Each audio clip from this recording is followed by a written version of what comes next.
Est-ce qu'on peut dire, Pierre Moscovici, que finalement l'Europe est sortie à peu près de la crise monétaire, mais que la crise sociale et économique est encore là, et bien là, et pour de longues années? De longues années, je ne le crois pas et je ne le veux pas. Mais je suis obligé de constater que les perspectives de la zone euro pour cette année sont des perspectives de croissance vraiment extrêmement faibles. D'ailleurs, l'ensemble de la zone euro même pourrait être en récession. Ce ne sera pas le cas de la France. Je maintiens à ce stade la prévision de croissance qui est la mienne. 0,8%. On pourra y revenir. Il y a bien plus que vous, quand même, qui maintenez ça. Attendez, si on ne peut pas développer 30 secondes, on aura du mal à développer un message qui ait du sens. Mais donc, si vous voulez, moi, j'étais en Chine la semaine dernière. J'ai vu la Chine et j'ai rencontré, par exemple, le numéro 2 du régime, le futur Premier ministre, qui me disait « Notre objectif à nous, ce n'est pas de faire des excédents commerciaux, c'est de relancer la consommation populaire. » On voit qu'au Japon, il y a un plan de relance important. Les États-Unis ont trouvé sur le fiscal cliff, sur le mur budgétaire, un accord qui permet de soutenir la croissance. Je ne veux pas que la zone euro soit durablement l'espace économique le plus intégré, mais aussi celui où la croissance est la plus faible. Et c'est une responsabilité collective. Alors vous me disiez... ça, c'est votre objectif. Vous me disiez... On vous interrogez, Pierre Moscovici, sur les chiffres pour cette année. Vous maintenez 0,8%.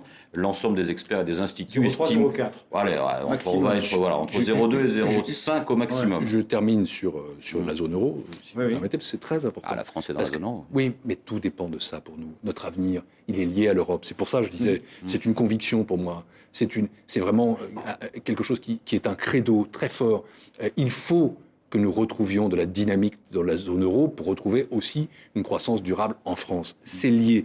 Et donc, pour ce qui concerne la zone euro, c'est vrai que l'année 2013 sera sans doute une année compliquée. Vous venez de dire que sera sans doute en récession. C'est une année aussi de transition pendant laquelle, j'ai dit pour la zone euro dans son ensemble, parce qu'il y a des pays qui sont en situation très difficile. Vous parliez tout à l'heure de l'Italie ou de l'Espagne, ce ne sera pas le cas pour la France. Mais je reviens quand même à mon message, c'est une année de transition, de préparation, pour faire en sorte que les années 2014 et 2015 soient des années de retour vers la croissance et pour la France vers l'emploi. Permettez-moi quand même de revenir sur la croissance française. Oui, j'allais y venir. Oui, parce que donc vous maintenez 0,8, les experts, l'OCDE dit 0,3, 0,4. Vous maintenez aussi que la France limitera son déficit à 3% fin 2013. Oui. Vous maintenez cette... Et je vais essayer d'expliquer ça. D'abord, je viens de citer quelques éléments qui sont des éléments internationaux, qui sont des éléments de contexte, qui ne sont pas négatifs, qui sont même positifs. Les États-Unis, la Chine, le Japon. Donc ça, c'est le premier facteur. Deuxième facteur, nous sommes en train d'agir dans ce pays pour doper la croissance. Le pacte de compétitivité, la relance de la stratégie d'investissement décidée par le président de la République, la réforme du marché du travail.